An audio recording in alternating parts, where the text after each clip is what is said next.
Hi guys, and welcome to Red Devils United.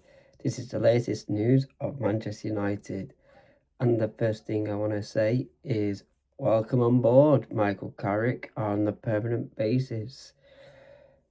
Yeah, Michael Carrick's finally been announced as the permanent manager of Manchester United. Hopefully, we'll all back him, including the owners. It was 50-50 for me because obviously you did want like a bigger manager, the experienced manager, but obviously we couldn't. Well, that's what they're saying. We couldn't get them. They couldn't be bothered looking out. In my opinion, they just thought he's a target here. Michael Carrick, he's a yes man. He will do whatever we say. He's our like puppet. So we said jump and he says how high kind of thing. So, but good luck to him. Good luck to him on his tenure. Yeah, Wilcox had to say Michael was thoroughly earned the opportunity to continue leading our men's team. In the time he has been doing the role, we have such positive results on the pitch, but more than that's an approach with aligned with the club's venue, traditions and history. Michael's achievements in leading the club back to Champions League should not be understated. He had forged a strong bond with the players and can be proud of winning the culture of Carrington and the dressing room, which we are continuing to build. I mean, you could see like in some games, performance has been great, results have been great, and then you could see like the performance been dipping down and maybe looking games, certain games like look at the games against City and Arsenal. The performance levels was amazing. Getting 2 wins there, like against City and Arsenal, is an unbelievable achievement. Great, great way to start your tenure at the club, yeah, interim, and then you go from there, and then the performances were dipping each week. Like we've been looking games. Results have been great. Yeah, it's not the result part. Results have been amazing. It's just the performance levels. Like we start good for the first 10, 15 minutes, and then we dip, and then that's it. The performance is down. Um, and then we get lucky in games. Like there's been games where we should have drew, and we've managed to get the win, or the games where we should have lost, and we managed to bring it back to a draw or a win. So hope for the next season we can get them right players in, what can help the performance levels reach to the levels that the club like United standards should be. And hopefully, and Michael Carrick can help the club within his permanent time. I think it's 2 years. I think he's staying for 2 years. Carrick's new contract as a head coach is until 2028, keeping him at United for another 2 years. It's congrats, Carrick, for getting the job full-time basis. Obviously, he wasn't sure of it when he came as interim manager that he was going to be permanent, because at times where he was saying, I'm only here to help the club to get in a good way, and then when I go, the new manager will come in and then take it from there. But yeah, he's took it first for permanent, and you can look at it and saying he deserves it with the way that he's done, but then you kind of look at it saying we needed the experienced manager to come in now in Champions League to take it to the next level. Hopefully, like I said, hopefully it's a good summer for us and we actually back him and we get the right player profiles and we can have a really good season in the league, the Champions League, and in the 2 domestic cups. maybe win one of them of the domestic cups. Maybe we could have a good ride in the Champions League, like quarterfinals, semi-finals, whichever, and maybe have a good, really, really good go at this league. And because, like I said, people like Pep's gone from City. It's a lot that's up in the air. See what's going on there. Obviously, you got Villa, what could challenge, and then you've got Alonso going to Chelsea. I reckon it's going to be a competitive season, and hopefully we can be up there in the title race and give it a really, really good go. So we just need to back Carrick and get the players he wants and in the right positions that we need to improve. Like obviously midfield, we desperately need to improve that. Apparently we got 150 million on that, and it depends who we're bringing in. Elliot Emerson, Tonali, Chumina. You've talked of Baleba, Fernandez from West Ham, Edison for Atalanta. Players like that. Hackney, Charles. I mean, for now you wouldn't go for them type of players.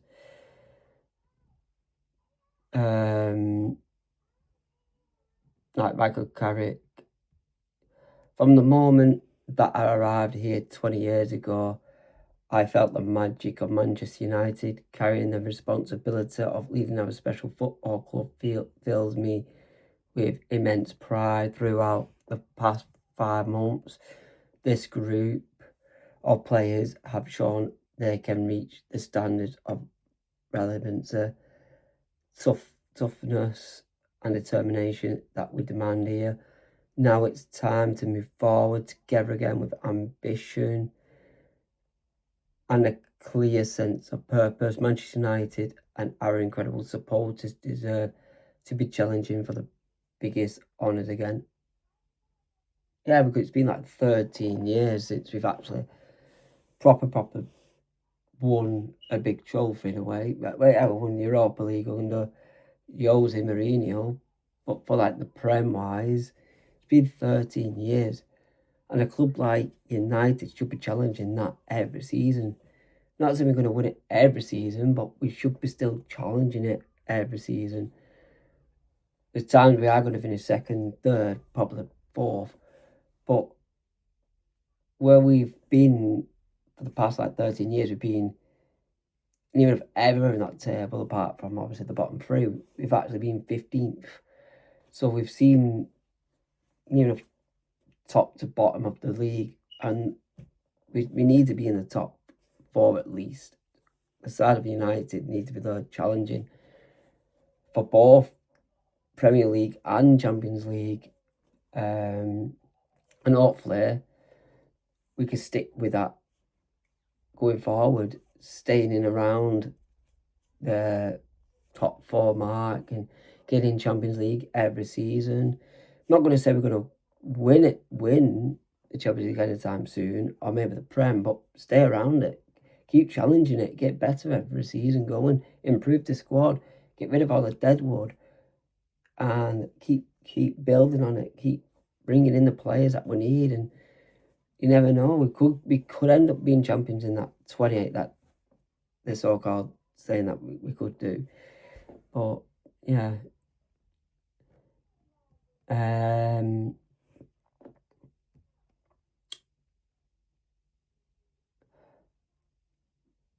United made it clear, Michael Carrick, when he signed as interim, that there was no guarantee he would be given extension. A result played out like wins against City, Liverpool and Arsenal, and by changing the culture at Carrington, he become a leading candidate. Yeah, exactly. Like he even said that himself. Like he's not expected to come out the season to become the permanent. He's just there to help out for the next 5 months, and then he will go. Then the new manager comes in and takes it from there. But obviously, we've like getting good results against City, Liverpool, Arsenal, Chelsea, teams like that. has obviously helped in getting the job permanently, which, yeah, I mean, he does deserve it in a way, giving it a go, but we still should be getting the experience. Like, if it was not Enrique, we could get Nagelsmann, Emery. Like, look what he's done at Villa. Like, Conte's now leaving Napoli. You could have got him. But end of the day, Carrick, he does deserve it. He does deserve it. He's done well. He's done well. Something that just lets him down is the performance, and then he is unexperienced as well. Like, especially when it comes to Champions League, he is really unexperienced there. So hopefully, like, when we do go against teams like Bayern or PSG or Real Madrid or Barca, teams like that, we can actually challenge them. But it's all down to the transfer window as well. If you back him with the right players and the right profile players, I think we could give it a really good go. I'm not saying we're going to win the Champions League. I'd be happy to take it to, like, say, quarterfinal semis, and if we get knocked out, we get knocked out. But we've had a good crack at it. We give it a good go.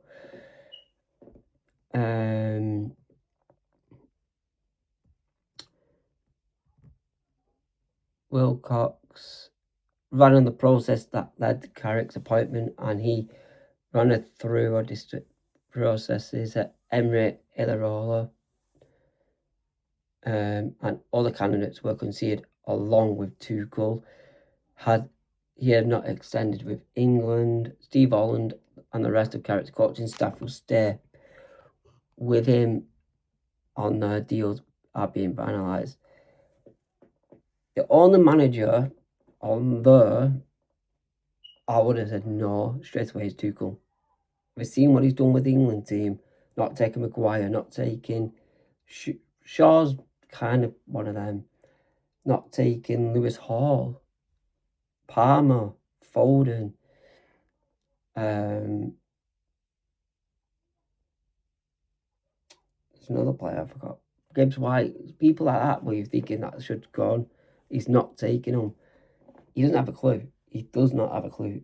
I don't rate Tuchel at all.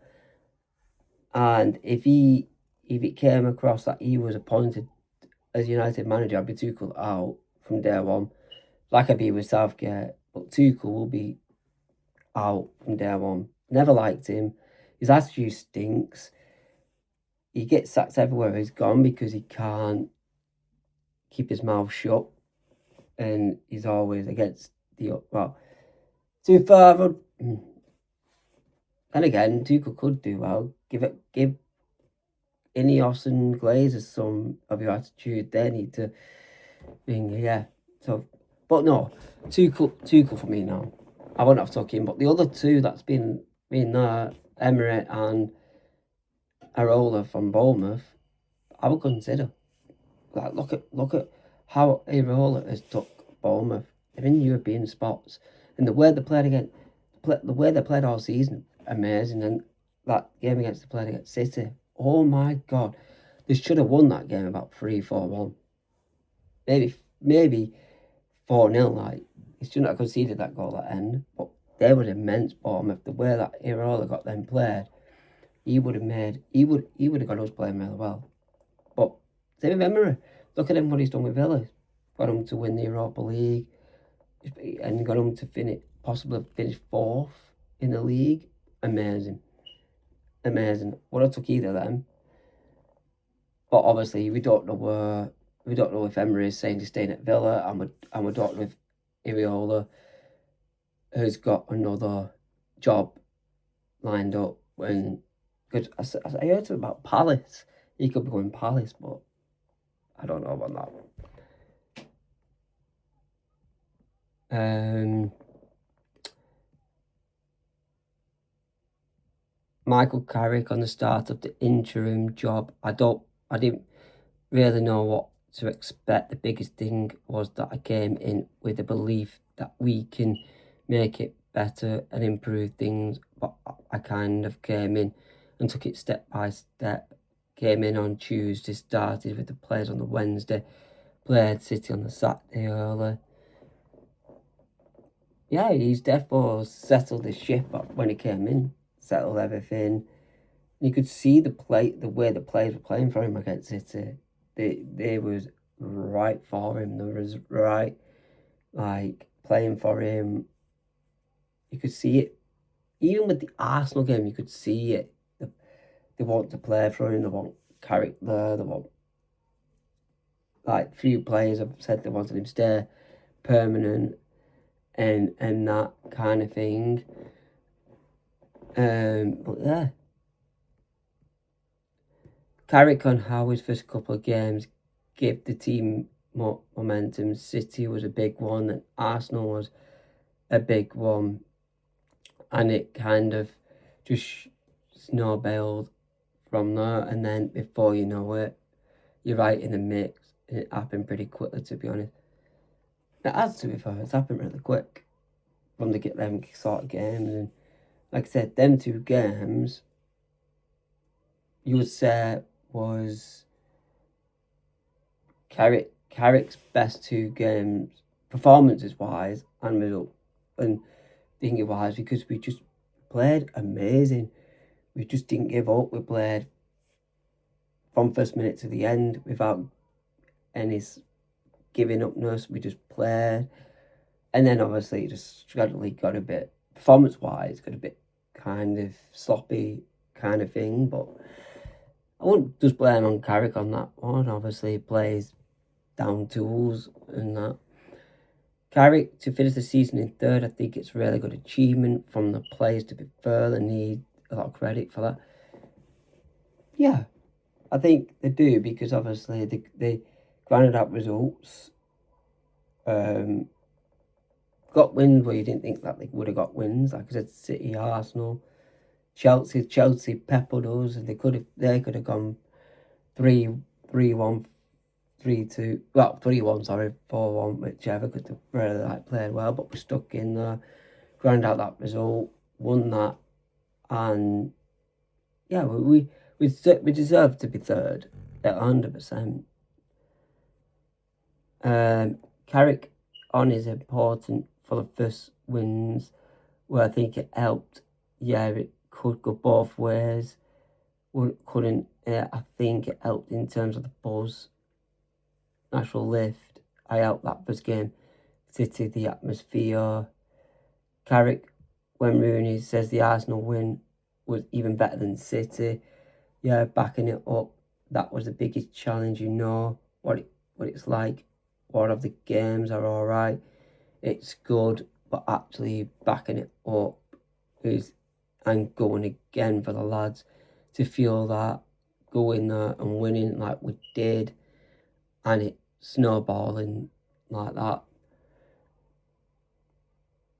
I mean, looking back at the poor performances, the City game, we could have beaten City 5-6-7-0. We were that good. We was that good. Arsenal game,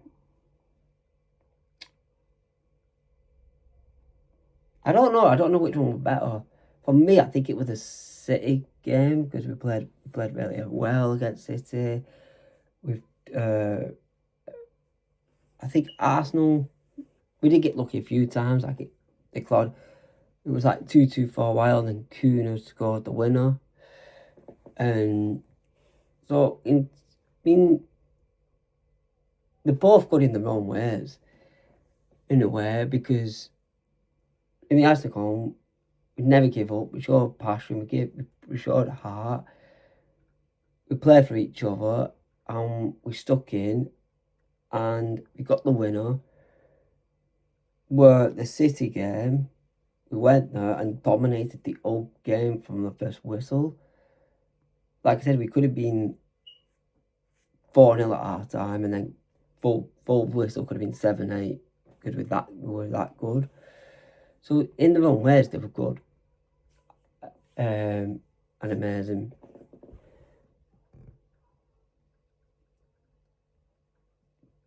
Carrick and Jonathan Woodgate and Stephen Holland. Starting their United careers, I think there was a natural buzz. Steve's been a massive United fan since he was a kid. He talks a lot. It felt natural for him to be there. Woody had been close with Middlesbrough. It's hard to tell anyone what it's like they get here.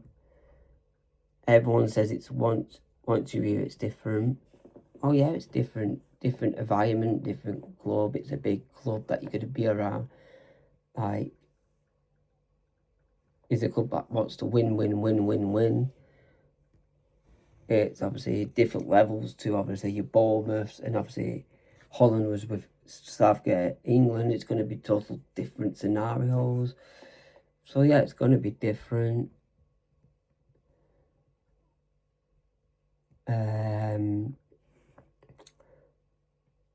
Carrick. Oh, what have I just done? We got it. Click the wrong button. Carrick got anything surprised him at the club. You hope to have a good people, a willingness and intention to do well. Love him being here. It probably surprised me how good the group is in terms of wanting to do well for each other. We've been part of all sorts of dressing rooms, and it can quite easily go different directions. But that was the biggest thing I felt straight away. Yeah, it's a good group of players. We've got a good group of players, and managed well, we can achieve a lot on the pitch. And this is where I'm hoping Carrick kind of proper nails it all down. Like, he's said culture, and you've said things. He's played under Sir Alex. He's been around when Hollywood took over, but man, Sir Alex, so he knows the demands what Sir Alex wanted from the team. So hopefully he has took that in mind and kind of doing that his own way in with the squad to get the best out of the squad, get them out there, proper motivated for games, get there. I think Carrick will do well this season. I reckon he'll have a good. If his back's right, I think Carrick will do well. I really do. I really do. Carrick next year is a different challenge, more games, and that side of things, but it's where we want to be, so it's not a negative. How is it a negative, right? It's the thing, it's not a negative because you're in Champions League, you're in the two domestic competitions. Obviously, you challenge him from the Prem pretty much straight away because obviously it's early doors. So I reckon, like I said, have a good cup run, hopefully win some silverware next season and kickstart what we need to back in well. The players, the right player profiles, the right midfielders, if you're getting a winger, the right winger. Not, and then obviously if you're getting a full back, get a right or left back, whatever we're going. Maybe need another centre back, get a right centre back in. Backup striker while using him. It's just one of them. And then some news about. Let's get some news about some players. Because we'd just be here all day with all that. Right. Talks are progressing between Manchester United and Atlanta for Ederson. In progress has been made. No formal offers as of Friday morning, but that could change relatively quickly. Ederson and Man United have discussed terms of a 5-year contract. Ederson deal is progressing as of now. They've only spoken about verbal numbers rather than formal offers with Atlanta. Terms are not quite there yet on the player side, but will not be an issue. Ederson has verbally agreed a 5-year deal with Man United. All terms not quite completed yet, but won't be an issue. on the deal, it's possible the Man United players a formal bid in a matter of minutes, hours, or days, but we're not quite there yet. Oh, that's his favourite word. Not quite there yet. Man United will overpay. It is 50 million euros or more. The club may think that is too high, as they don't want to influence the market for other midfield tags. The problem with Ederson is he's a good player. He's a good player. He's going to be 27 soon. He's not really been picked for Brazil squad. But I would pick him as like maybe second or third. I would have him as our first choice midfielder to obviously replace Casemiro. I wouldn't do that. Second or third, I'll do it.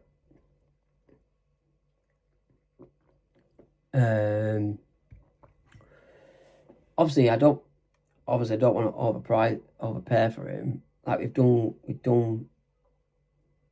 it before. We bought Serie A players and it's not worked out. Højlund's not worked out. Xerxes not worked out. Any other Serie A players that I've not mentioned? But you see, we have bought Serie A players and they've not worked out. We're in talks about Rafael Leao, either Serie A. I'm a bit iffy about him 50-50 because he's a good player, but would he actually work out in the Prem? And especially with us. So it's like Ederson. He's doing well at Atlanta, but it's a slower league, it's a thinner league. How's he going to get on in the Prem where it's more faster, more compact, more physical? Is he going to be able to do that? Is he actually going to be able to stand up to that kind of thing? I don't know. We just have to, if he comes in, we just have to back him and give him a chance.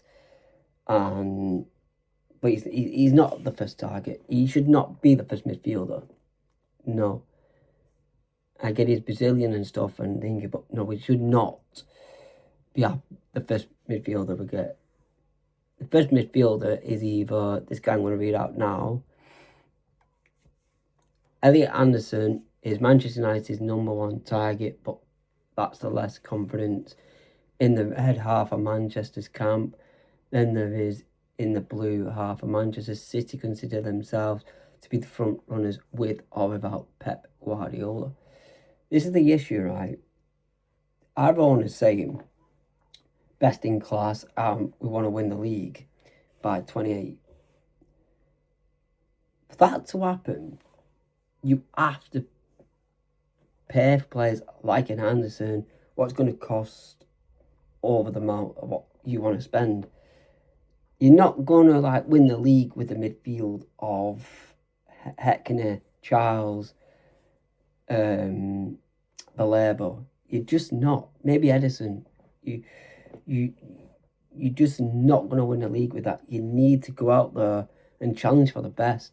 If then Anderson might want to come to United, he might want to go to City, and then it all comes down to the money. And if the money's there and then he still chooses City, then you can say, well, they've tried to get him, but he chosen City instead of going all last year. It's from September, November, was it sort of thing? Anderson's our main target every month of this thing, and then it comes to January, Anderson's our main target, and then it comes to it where we can go for him. Oh no, we were lying. He's not our main target. It's too expensive. We can't do it. What the heck? What are you doing? You want to aim for winning the league and the bigger trophies. You need to go out there, splash the cash on the bigger players. It's all right going for the likes of an Ederson, a Balebo, Mateus Fernandes, Akanji, Charles. But they shouldn't be your main targets. They won't win you the league. They won't win you the Champions League. Like, you need to go and get the top talent, like an Anderson, a Tonali, and maybe a Tchouaméni kind of players. Like, come on, you give your head a wobbles. If you can't do the job,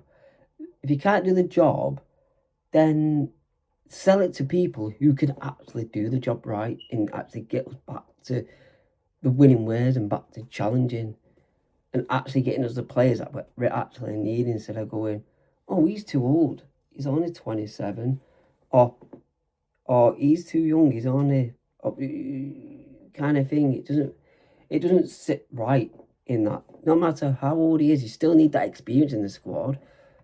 Like, if you take Fernandes out of the squad, the experience and the creativity, and then you place him with the likes of Schmidt from,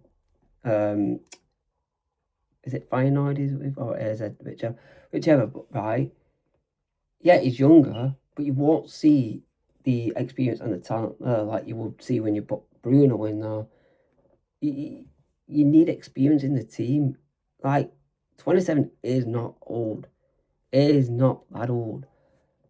Like, come on. If that's the case, if 27 is old, then why we've got 27 to 30 odd in our squad now? Get rid of them. They're too old. Get rid of Bruno. Get rid of Shaw. Get rid of Maguire. Why give Maguire an extension? He's too old. If that's the case.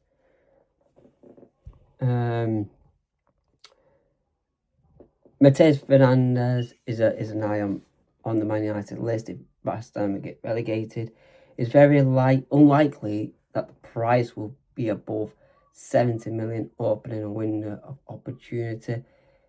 This may mean other suitors come calling though. Matheus Fernandes is a really, really good player for West Ham. He's done really good. I would love him at United, but he's another one. He's not the number one target we need. We need to get the number one target first. Get him out, get him through the door first, and then we can focus on the number 2 and then number 3. Like, I would be happy with, say, like, for example, Anderson, Tchouaméni, Tonali, maybe Fernandes, if it's possible, and then Ederson or Baleba kind of thing. I'd be happy with that. But you have to nail down that first target first. Tonali, Tchouaméni, or Anderson, before you could go and get these Edersons, Fernandes, Baleba, Akanji, Charles, or whichever you want to go for. This player, I'm kind of saying no to straight away. Good player, but Aston Villa are prepared to sell Morgan Rogers.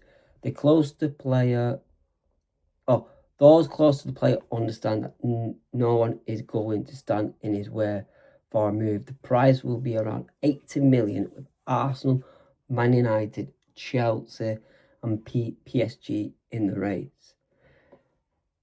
The problem with Rodgers, he is a good player, but he does go missing in certain games.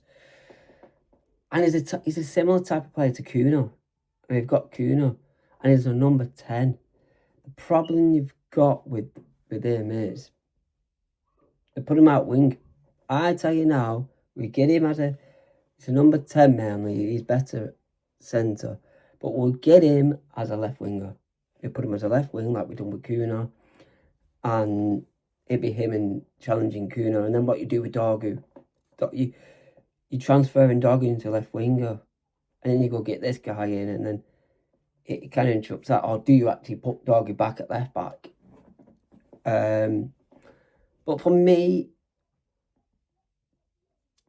I say no to it. I like him for Villa, but he just go missing at times. So, but if he comes, I will back him. Like, I will back anyone. Even if the deal doesn't make sense, and like I said, we get Ederson and don't get Tonali. I think I still will back him, but as of my choice is no, I wouldn't do it. There's a chance, which wasn't in the case for a couple of months ago, that Lewis Hall allocates a bit more to the exit, and that may open the door to Manchester United or other clubs, so it becomes one to keep an eye on. This player, we need to do it. We need to get Lewis Hall in. Unfortunately for him, he's missing the World Cup, which for me is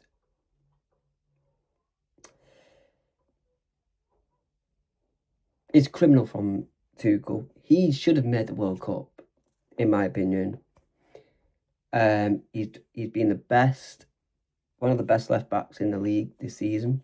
Yes, he's had a bit of falling out with Eddie Howe, I think, like he's not been playing and that. But when he's been playing, it's been amazing. And we need to get him because he'd be a suitable replacement for Luke Shaw. And like I said, we could get this deal done quite quickly. He's not in the World Cup, so obviously we could get him in. He could come in and join the pre-season. Same with most players like Rafter. Like I said, Edison's not in the World Cup. Tonali's not in the World Cup. Balaba's not in the World Cup. We could get it. We could go and get these players like now. Fernandez isn't in the World Cup. Like I said, get these players in now, and then they'll be ready for pre-season. And then, but obviously, our clueless Thorners won't do that. They will take it. They will do it slow. Like look how long it took them to announce Carrick. We knew this from last week ago. Think about him. 2 weeks kind of thing about him being the manager, but only today they announced it. Pretty much, it's weird. It's slow. We just like doing things slow. We'll leave it to last minute. Like Anderson will go to City.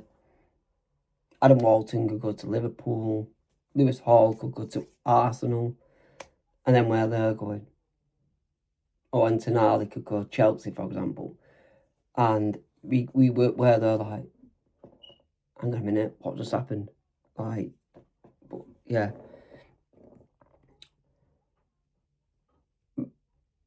My prediction is that Man United will be the busiest club period in the summer in terms of squad and volume. All signs points towards 5, 6, 7 names coming through the door. If you add up the targets of the market valuation, you're probably looking at 250 mil or more. Perfect to get three midfielders, a left back, maybe a left winger, depending on what you're doing with Dorgu, a backup striker.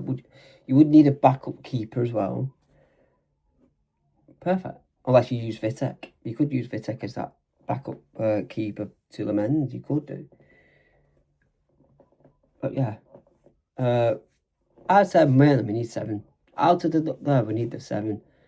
We need, because like I said, we need squads.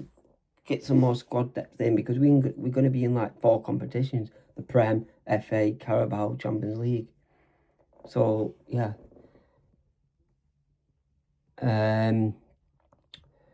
Tonali, €75 for Tonali would be surprising. Newcastle won't entertain much for Tonali until they resolve the expected sales of Gordon and Livramento.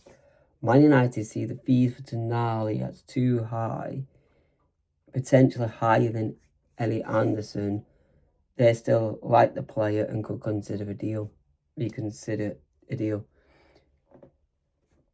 Excuse me, I'm going to sneeze.